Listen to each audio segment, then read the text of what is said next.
চলতি বছরের মধ্যে নির্বাচন না দিলে আদায় করে নেওয়া হবে, বললেন ইশরাক।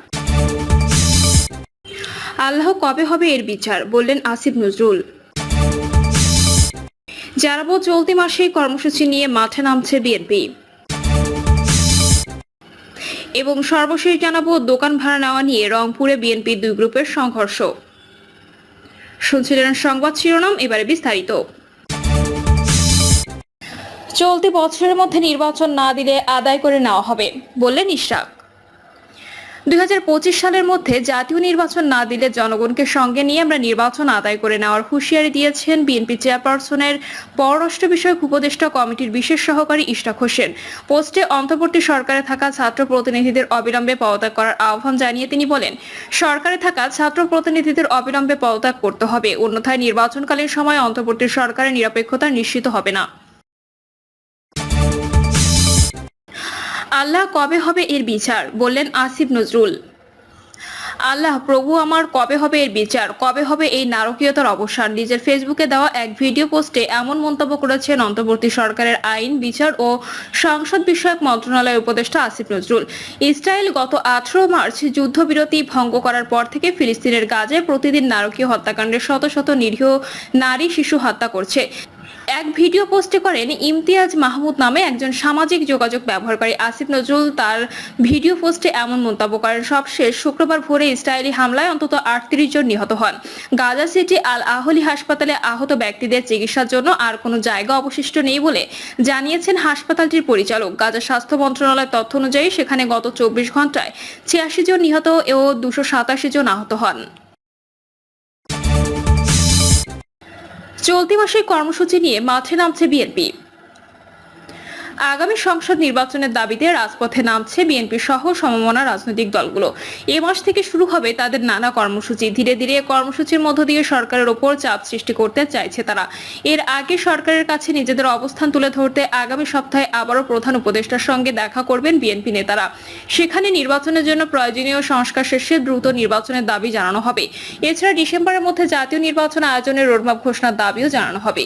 বিএনপি ও সমমনা কয়েকটি দলের নেতারা জানান, নির্বাচন নিয়ে সরকারের এক এক সময় এক এক বক্তব্যে এক ধরনের অনিশ্চয়তা সৃষ্টি হয়েছে। এতে রাজনৈতিক অস্থিরতার পাশাপাশি আরো অনেক নেতিবাচক প্রভাব পড়তে পারে রাষ্ট্রের বিভিন্ন গুরুত্বপূর্ণ সেক্টরে। দেশ বিদেশেও খারাপ বার্তা পৌঁছানোর আশঙ্কা তৈরি হতে পারে। আবার অনির্বাচিত সরকার বেশি দিন ক্ষমতায় থাকলে এটি জাতির জন্য আরেকটি নেতিবাচক উদাহরণ সৃষ্টি হবে। এজন্য উদার রাজনৈতিক দলগুলোর পাশাপাশি ডান ও বাম দলগুলোকে এক প্ল্যাটফর্মে আনার উদ্যোগ নেওয়া হয়েছে। এরই মধ্যে অভিন্ন দাবিতে এসব দল সোচ্চার রয়েছে। খুব শিগগির আনুষ্ঠানিক বৈঠকের মাধ্যমে সরকারের ওপর চাপ সৃষ্টির কৌশল নেওয়া হবে। সেখান থেকে নির্বাচনী রোডম্যাপ ঘোষণার দাবি জানানো হবে। একই সঙ্গে একই দাবিতে পৃথক কর্মসূচি নিয়ে মাঠে ভূমিকা রাখবে এসব দল। এতেও কাজ না হলে ধীরে ধীরে কর্মসূচির তীব্রতা বাড়ানোর পরিকল্পনা রয়েছে ওইসব দলের। তবে আপাতত সরকারের ওপর সমর্থন অব্যাহত রাখার সিদ্ধান্ত রয়েছে। জানতে চাইলে বিএনপির স্থায়ী কমিটির সদস্য সালাউদ্দিন আহমেদ জানান, রোডম্যাপ ঘোষণার জন্য এতদিন ধরে তারা সরকারের কাছে যে আহ্বান জানিয়ে আসছেন, ঈদের পর তা আরেকবার আনুষ্ঠানিকভাবে জানাতে চান। প্রধান উপদেষ্টার সঙ্গে সাক্ষাৎ করে আনুষ্ঠানিকভাবে হয়তো আহ্বান জানাবো। তিনি কি পদক্ষেপ নেন এবং কি ঘোষণা দেন তার জন্য কিছু সময় অপেক্ষা করব আমরা। এরপরও প্রত্যাশিত ঘোষণা না এলে অন্যান্য রাজনৈতিক দলের সঙ্গে আলাপ আলোচনার মাধ্যমে নিজেদের বক্তব্য তুলে ধরব। তিনি আরো বলেন, প্রধান উপদেষ্টা যদি এক এক সময় এক এক কথা বলেন, দেখতে হবে কেন এভাবে বলছেন। আমরা আগে তার সঙ্গে কথা বলে নেব, তার পরিপ্রেক্ষিতে তিনি কি করেন তা দেখব। তারপর আমাদের রাজনৈতিক বক্তব্য মাঠে ময়দানে জনগণের কাছে কর্মসূচির মধ্য দিয়ে তুলে ধরব। এদিকে আগামী নির্বাচন কবে অনুষ্ঠিত হবে তা নিয়ে রাজনৈতিক অঙ্গনে ধোঁয়াশা রয়েছে। বিভিন্ন দলের মধ্যে নির্বাচনের ইস্যুতে ঐক্যমতের অভাবও দেখা যাচ্ছে। মহান স্বাধীনতা দিবস ও পবিত্র ঈদ উল ফিতর উপলক্ষে জাতির উদ্দেশ্যে দেওয়া ভাষণে প্রধান উপদেষ্টা ডক্টর মোহাম্মদ ইউনূস বলেছেন, এবছর ডিসেম্বর থেকে আগামী বছরের জুনের মধ্যে নির্বাচন হবে। এ প্রসঙ্গে বিএনপি মহাসচিব মির্জা ফখরুল ইসলাম আলমগীর বলেছেন, প্রধান উপদেষ্টার বক্তব্য অস্পষ্ট। ডিসেম্বর থেকে জুন পর্যন্ত 6 মাস, এখনো কোনো রোডম্যাপ প্রকাশিত হয়নি। আমরা স্পষ্ট রোডম্যাপ এবং দ্রুত নির্বাচনের দাবি জানিয়ে আসছি।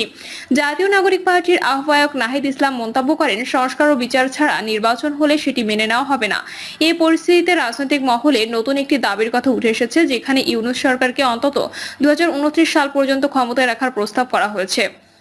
সম্প্রতি ফেসবুকে এনসিপির মুখ্য সংগঠক সার্জিস আলম এ দাবি করেন। বিশেষজ্ঞরা মনে করছেন সরকারের ঘনিষ্ঠ কিছু বুদ্ধিজীবীর পরামর্শে এ দাবি উঠে আসতে পারে, যা বর্তমান অন্তর্বর্তী সরকারকে জাতীয় সরকারে রূপান্তরিত করার প্রচেষ্টা হতে পারে। এই পরিস্থিতিতে রাজনৈতিক দলগুলোর নেতারা মনে করছেন এর সরকারের মেয়াদ বাড়ানো দেশের জন্য বিপজ্জনক হতে পারে। নাম প্রকাশে অনিচ্ছুক বিএনপি দুই জ্যেষ্ঠ নেতার মতে, ডিসেম্বর থেকে জুনের মধ্যে নির্বাচন হলে এবং বিএনপির সঙ্গে জামায়াতের কোনো মৈত্রী তৈরি না হলে সঙ্গত কারণে জামায়াত ক্ষমতার মধুচন্দ্রিমা থেকে ছিটকে পড়বে। এই অবস্থায় জামায়াত চায় না শিগগির নির্বাচন হোক।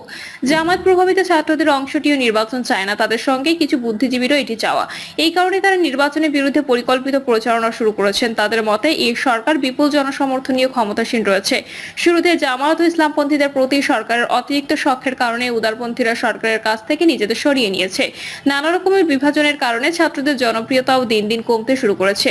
নারীর প্রতি সহিংসতা ও নানা ঘটনা সমাজে গভীর ভীতি তৈরি করেছে। সারা দেশে মাজার ভাঙচুর, মেয়েদের ফুটবল টুর্নামেন্ট, গানের অনুষ্ঠান বন্ধ করা, শিল্পীদের হুমকি ধমকিতে এমন একটি পরিস্থিতি তৈরি করেছে যাতে মনে হয় দেশে ইসলামপন্থী উগ্রবাদের ব্যাপক উত্থান ঘটেছে। বিশেষ করে যত্রতত্র মব তৈরি করার মধ্য দিয়ে যেভাবে সন্ত্রাস সৃষ্টি করা হয়েছে তাতে বহু মানুষ উদ্বিগ্ন। দেশি বিদেশি বিনিয়োগকারীদের একটি বড় অংশ নির্বাচনের মধ্য দিয়ে স্থিতিশীল সরকার চায়। সেনাবাহিনীও ডিসেম্বরের মধ্যে নির্বাচন চায় বলে বারবার জানিয়েছে। ফলে অন্তর্বর্তী সরকারের কাছে নির্বাচন আয়োজন প্রাধান্য পাওয়া উচিত। তাছাড়া নির্বাচনের মধ্য দিয়ে সরকার গঠন করলে সেই সরকার সব দিক থেকে জাতীয় সরকার হবে বলে বিএনপি বারবার বলে এসেছে। সেই সরকারের ডক্টর ইউনূসের ক্ষমতা দক্ষতা কাজে লাগানোর সুযোগ থাকবে। সরকারের মেয়াদ বাড়ানোর বিষয়ে সতর্ক করতে বিএনপি নেতারা আগে থেকে বিভিন্ন বক্তব্য তুলে ধরেছেন। ঈদের আগের দিন বিএনপি চেয়ারপারসনের গুলশান কার্যালয়ে সাংবাদিকদের সঙ্গে আলাপকালে মির্জা ফখরুল বলেছেন, নির্বাচনের আগে সরকার নিরপেক্ষতা হারালে বিএনপি তা কোনোভাবেই মেনে নেবে না। তারা সরকারের পূর্ণ নিরপেক্ষতা প্রত্যাশা করে। বিশেষ করে অধ্যাপক ইউনূসের কাছ থেকে যদি প্রধান উপদেষ্টা বিষয়ে দ্রুত কার্যকর পদক্ষেপ না নেন তাহলে জনগণের মধ্যে এমন ধারণা তৈরি হবে যে সরকার নিরপেক্ষতা বজায় রাখতে ব্যর্থ হয়েছে। চট্টগ্রামে দলের নেতাকর্মীর সঙ্গে ঈদের কুশল বিনিময়ের সময় বিএনপির স্থায়ী কমিটির সদস্য আমির খসরু মাহমুদ চৌধুরী বলেন, একটি শক্তি ক্ষমতায় থাকার জন্য নতুন নতুন পন্থা বের করছে, ফ্যাসিস্টরা দাঁড়াতে পারেনি। এর শক্তিও যাতে দাঁড়াতে না পারে সেজন্য বাংলাদেশের মানুষ প্রস্তুত রয়েছে। বিএনপির স্থায়ী কমিটির আরেক সদস্য ডক্টর আব্দুল মঈন খান রয়টার্সের সঙ্গে এক সাক্ষাৎকারে আগামী ডিসেম্বরের মধ্যে জাতীয় নির্বাচন না হলে জনগণের মধ্যে জোরালো অসন্তোষ এবং দেশে অস্থিরতা তৈরি হবে বলে সতর্ক করেছেন। নাগরিক ঐক্যের সভাপতি মাহমুদুর রহমান মান্না বলেন, এই সরকারের ব্যর্থতা আমরা চাই না, সরকার যাতে বোঝে সেটা চাইছি। দেশের মানুষের মনের আকুতি অনুযায়ী জাতীয় ঐক্য নিয়ে সরকার যেন কাজ করে এবং দ্রুত নির্বাচন দিয়ে সম্মানের সঙ্গে তাদের বিদায় নেওয়ার আহ্বান জানাই। বিপ্লবী ওয়ার্কার্স পার্টির সাধারণ সম্পাদক সাইফুল হক বলেন, মানুষের সরকারকে দুর্বল ও অকার্যকর মনে করায় নৈরাজ্যের বিস্তার ঘটেছে। গণঅভ্যুত্থানের 8 মাসও মানুষের জীবনে স্বস্তি আসেনি। এই অবস্থা চলতে দিলে জনগণের জানমাল আরো নিরাপত্তাহীন হয়ে পড়বে। তাই এই সরকারের সময় বাড়ানো যেসব কথা বলা হচ্ছে সেটি না করাই উত্তম। বাংলাদেশ এলডিপি চেয়ারম্যান সাদাত হোসেন সেলিম বলেন, কিছুদিনের মধ্যে সরকার সুনির্দিষ্টভাবে নির্বাচনের রোডম্যাপ না দিলে অতীতের মতো সমমনা রাজনৈতিক দলগুলো নিয়ে যুগপৎভাবে আন্দোলনে নামব। গণ অধিকার পরিষদের সভাপতি নুরুল হক হলের নির্বাচন নিয়ে সরকারের পক্ষ থেকে সুনির্দিষ্ট তারিখ ঘোষণা হলে তা প্রধান উপদেষ্টার জন্য সম্মানজনক বিষয় হতে পারে। নির্বাচনের সময়সীমা স্পষ্ট করা না হলে রাজনৈতিক দলগুলোর সঙ্গে সরকারের দূরত্ব তৈরি হতে পারে, যা কারোর জন্যই মঙ্গলজনক হবে না। প্রিয় দর্শক, এই ছিল এখনকার সর্বশেষ সংবাদ। আপডেট সব সংবাদ পেতে চ্যানেলটি সাবস্ক্রাইব করে বেল আইকনটি ক্লিক করে রাখুন।